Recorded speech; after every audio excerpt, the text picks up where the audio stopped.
Hey folks, this is Andrew Bennett with InsuranceThatFits.com, and today we're going to have a little presentation about Medicare, what has happened in 2025, 2026, and beyond.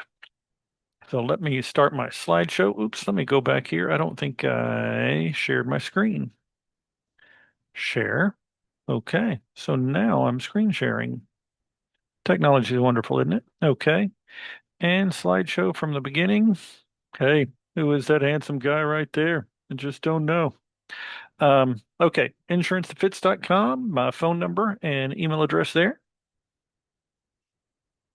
So the last couple of weeks I've been to, gosh, numerous Zoom calls, companies training us for the upcoming annual enrollment period, been in live face-to-face seminars, and the information is in some cases just so shocking, just beside myself, hence the Jackie Chan picture.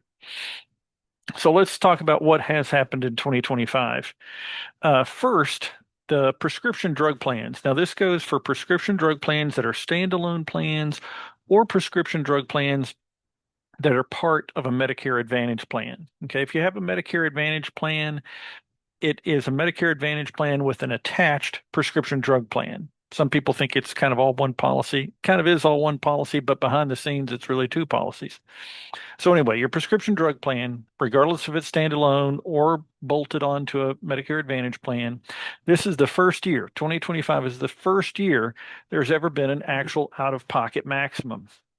In all past years, no matter how much you spent on prescriptions, you could always spend a little more.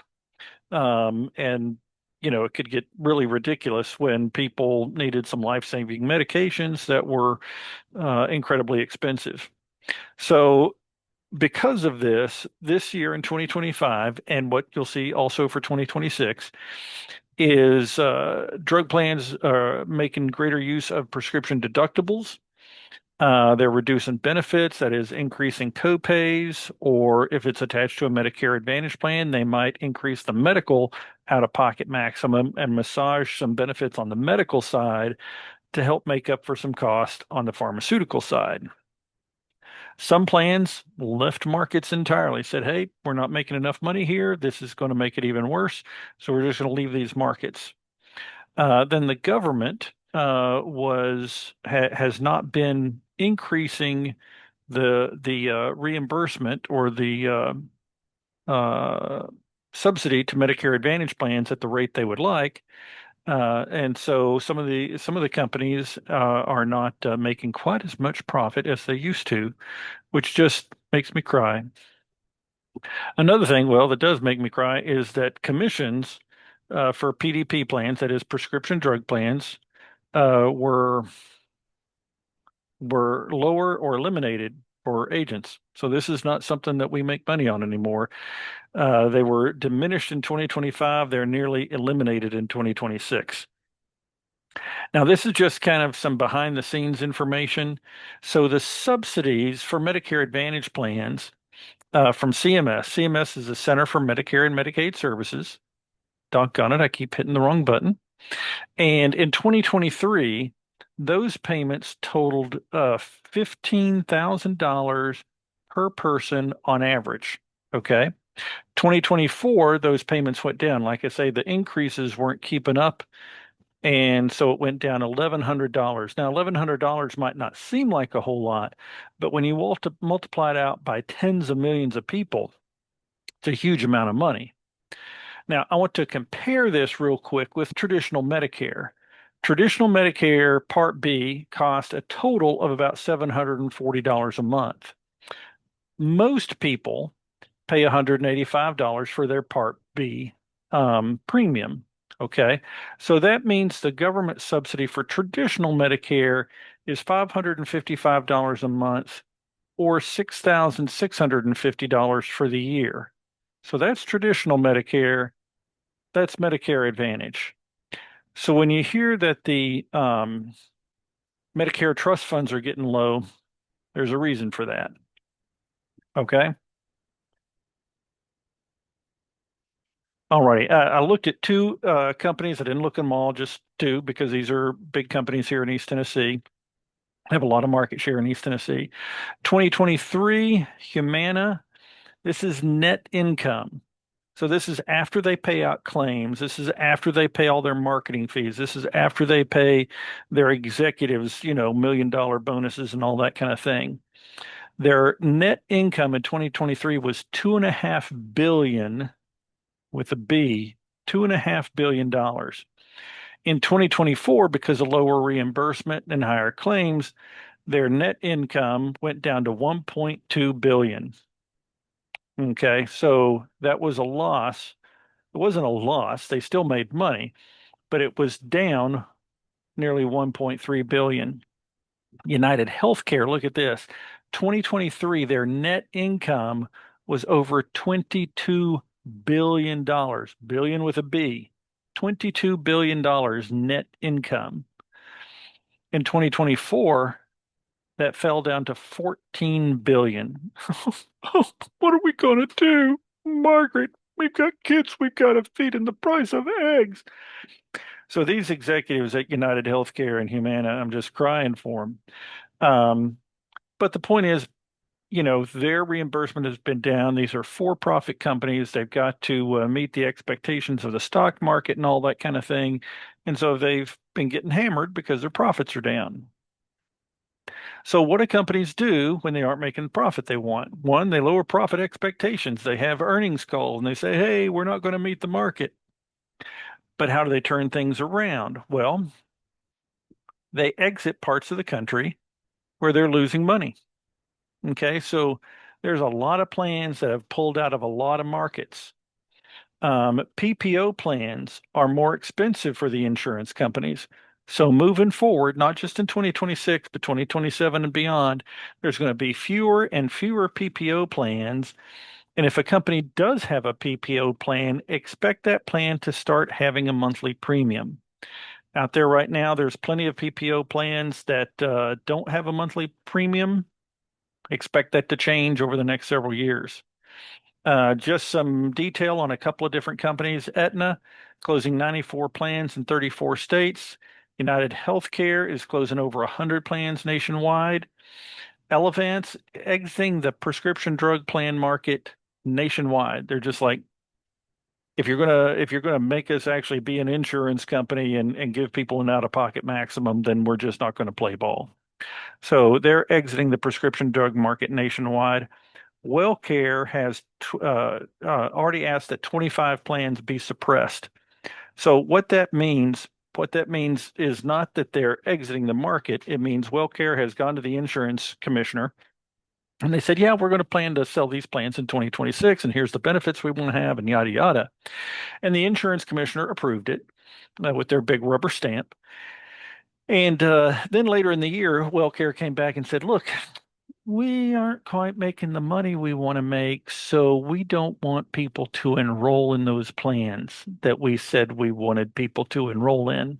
So, Mr. Insurance Commissioner, will you please suppress these plans so we don't lose a bunch of money, or at least um, we don't make less than we wanted to make. Anyway, so that's suppression. That's not an exit. That's a suppression. Technically, those plans are still there in the background, and the people who are on those plans aren't losing them, but more people can't enroll in them. Okay, the other thing they do is they lobby for more money. So the previous administration, that would be the Biden administration, they were going to increase payments to Medicare Advantage plans to the tune of $10 billion. And I did it again, hit the wrong button. The current administration, the Trump administration, RFK Jr., Dr. Oz, they are going to increase their payments, not 10 billion, but they're going to jack it on up to $25 billion. Okay, that's the increase in their payments, not total payments, just the increase. So they should be pretty happy about that. Okay, something else changing for 2026, VBID. So some of these benefits were tied to income, not people's individual income, but kind of the demographics of an area. Um, so this extra funding through VBID that stands for value-based insurance design, they could use that money to lower prescription costs, to pay for transportation. Those were the cards that could help with groceries or utilities or whatever. So because there were huge swaths of people um, in these areas that program, the budget for that program just blew up. It was crazy the amount of money that was costing us. So in at the end of 2025, the VBID ends. Okay, what they're replacing it with is what they call SSBCI, that's Special Supplemental Benefits for the Chronically Ill. So as opposed to being tied to income demographics, this is going to be tied to individual enrollees who have specific conditions. It's typically issues like heart disease, diabetes, there's others. Um, but to get some of those extra benefits in your Advantage plan, you've got to have some of these specific conditions. And these chronic conditions must be verified by your doctor. So if you enroll in one of these plans, and it's going to be in your benefit to enroll in some of these plans, if you have one of those conditions and you want those extra benefits, you've got to get your doctor on board with getting that paperwork submitted. It's not really paper, it's electronic. They've just got to click a couple things attesting that you do have such and such condition. But there's a clock running. So I forget what it is, 30, 60 days, something like that. So if you enroll in one of these plans, you want to make sure that your doctor gets that submitted. Okay, what else is happening in 2026? So there's this thing called the birthday rule. And this is it's really disturbing because on the front end, it sounds very consumer friendly. It sounds like, oh, this is going to be good for Medicare enrollees. Um, and there's a twist on the backside. So what the birthday rule states, it's already passed in 16 states. When I started doing insurance back in 2013, and I started focusing on Medicare in 2016, there was only one state that I'm aware of that had this rule 10 years ago. And now it's up to 16 states and it'll probably keep on going. But what this rule says is that people on the month of their birthday, essentially, they can change their supplement to another company or another supplement that's less expensive. Now, that sounds like a good thing, right? It sounds very, very consumer friendly. So here's the problem. Currently, Medicare supplements, after you turn 65 and only in special circumstances, are guaranteed to issue. That meaning they can't hold pre-existing conditions against you. Outside of those guaranteed issue periods, they get to ask health questions. They get to do underwriting. So that underwriting basically keeps their risk pool healthier. So if you're going to say that people can change to another company, change to a less expensive company every year on their birthday, regardless of their health conditions, then the company that set the lowest rate in that state is going to get a disproportionate amount of business, and a chunk of that disproportional amount of business is going to be unhealthy people who are on a less expensive, who were who were on a different supplement. So what this is causing in states where this has passed, rates have sometimes doubled, sometimes more than doubled. You've seen insurance companies just pick up their toys and go home and say, look, if you're going to do this, we're just not going to sell in your state. So this idea that you're going to give people the ability to change to a less expensive supplement, yeah, but the less expensive supplement might be more than twice what they were paying before. So this birthday rule is affecting even states that don't have it now because the companies are going to start, not gonna, they are starting to take rate hikes in non-birthday rule states as much as they can, as much as the insurance commissioners will rubber stamp so that they can make up their losses in those states. So you're seeing disproportional rate increases because of that. And that'll continue for a couple of years. We'll see if these states um, either repeal these rules or if other states pass these rules. The more states that pass it, the higher rates are going to go. The other thing that's happening with Medicare supplements, I don't have it on the chart right here, but so because on the marketplace, so whether it's the marketplace or whether it's commercial insurance that's through a company, the companies are shifting cost by raising deductibles, by raising out-of-pocket maximums, by lowering copays. That shifts cost to their employees.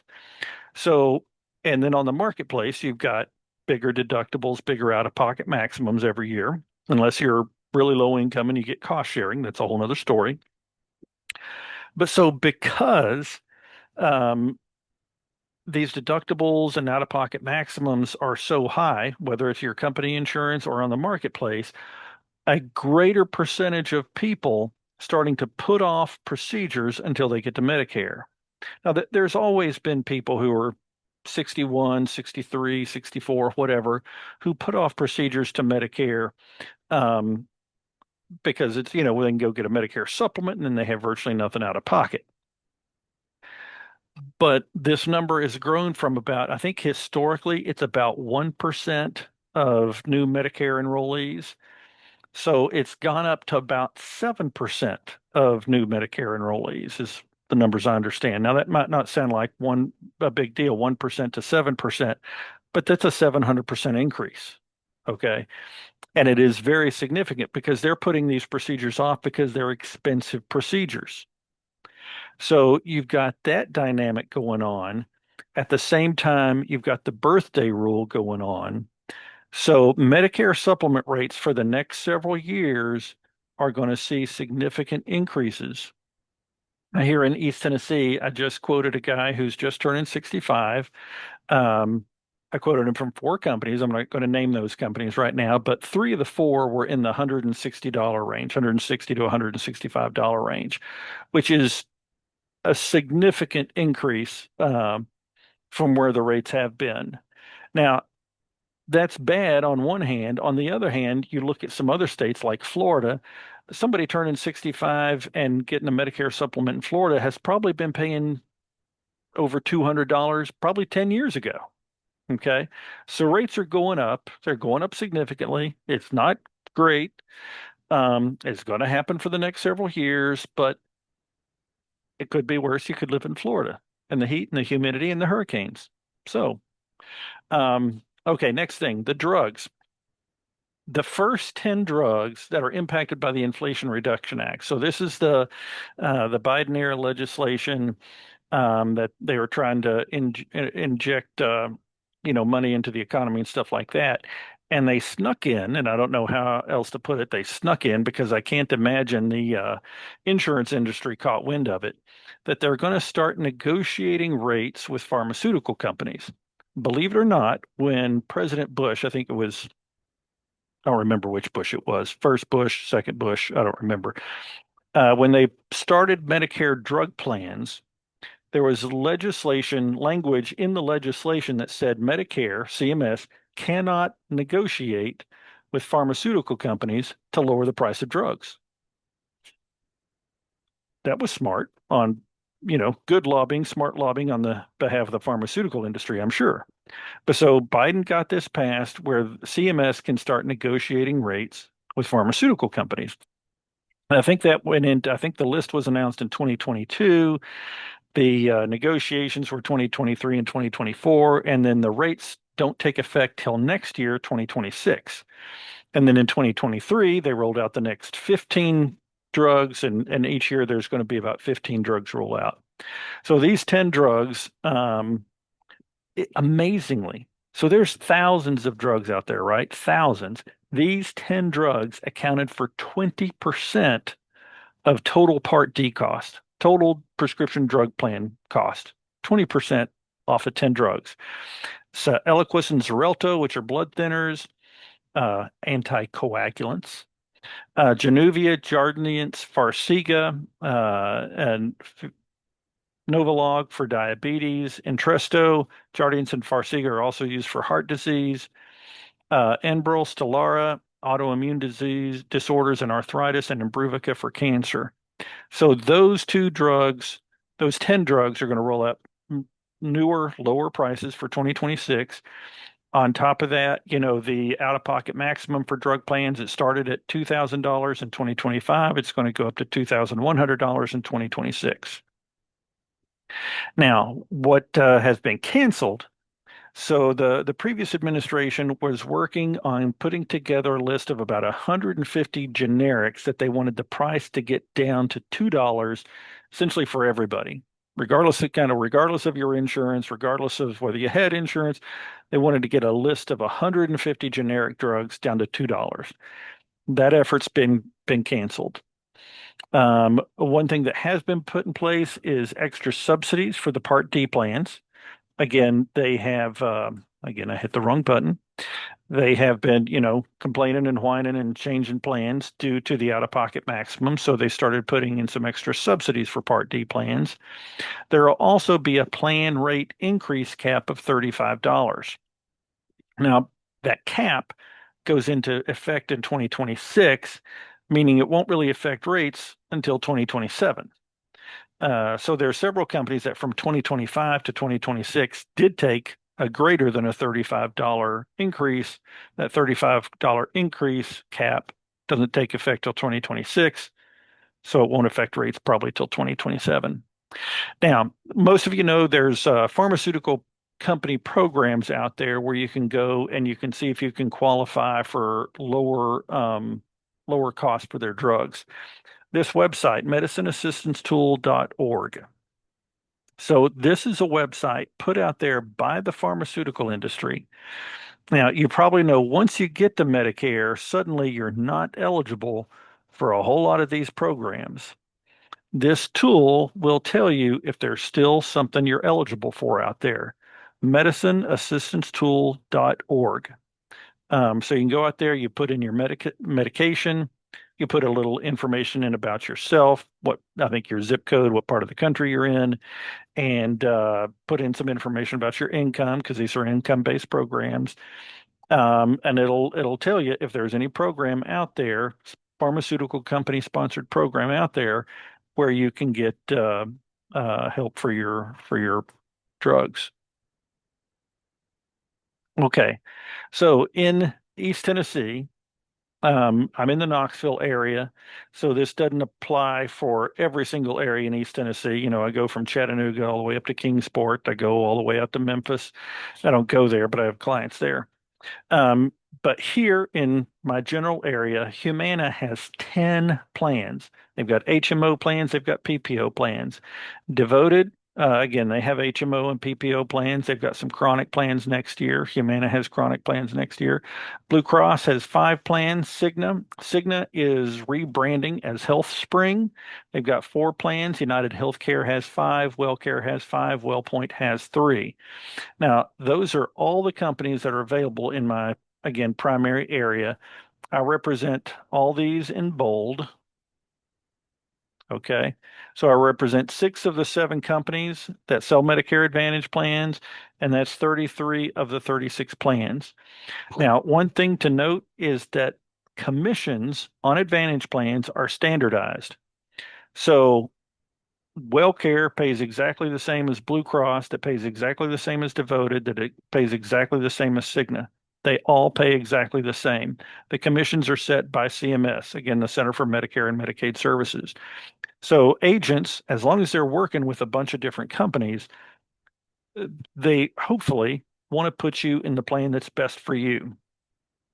Now, I'm a big fan of Devoted. I think their customer service is better than just about anybody else's out there. Blue Cross, Cigna, even Humana still have good customer service. The other thing I like about Devoted, though, is they just don't get between you and your doctor like some of the other companies do. So I saw reporting when, if you remember, bad memory, when the United Healthcare CEO got shot last December, killed last December. There was reporting that said that when United Healthcare's prior approval decisions were appealed, they were overturned 85% of the time. 85%. I asked another company, which I won't name, what their number was. They said it was 33% of the time.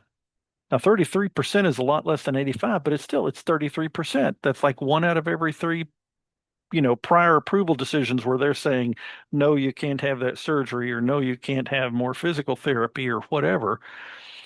A third of the time, when that gets appealed, the appeal board is saying, no, Humana, you got to pay for that. Okay, that's still a whole bunch. Devoted, their number is less than 1%. That's pretty impressive. And that tells me they're not interfering with what the doctor wants to do. Now, all these companies will tell you with those prior approval decisions, all they're doing is wanting to make sure that doctors adhere to standards of care, that they're, looking for fraud, waste, and abuse, that kind of thing. So, fraud, waste, and abuse is fraud, waste, and abuse. Fraud, waste, and abuse can lead to charges. It can lead to imprisonment. It can lead to big fines. Okay. So they're looking for that. Everybody's looking for that. CMS is looking for that. Standards of care have a little more wiggle room. There's a lot of things sometimes, maybe not a lot of things, but there's several things a doctor could do within the standard of care. Um, and I can be willing to bet you that through that prior approval process, a lot of these companies are wanting the doctor to do just the least expensive thing possible if they approve it all. So because, the devoted data is showing that they use that process less, I'll say less harmfully, I'm a big devoted fan. Um, Now there's several good plans out there. A lot of these have good plans, good benefits. But again, devoted, I like their customer service and I like the fact that they don't kind of get between you and your doctor as much as some of the other ones. Folks, that's my wrap up for my 2025-2026 update. I hope this has given you some useful information. If you need any help, please reach out to me and I'll see if I can put my contact information back up for a second. I should have had a slide at the end with that on it, but I didn't think of that till just now. So, anyway, that's me, insuransethatfits.com. Kind of like Yahoo. Anyway, y'all have a great evening. Hope y'all stay well and let me know how I can help.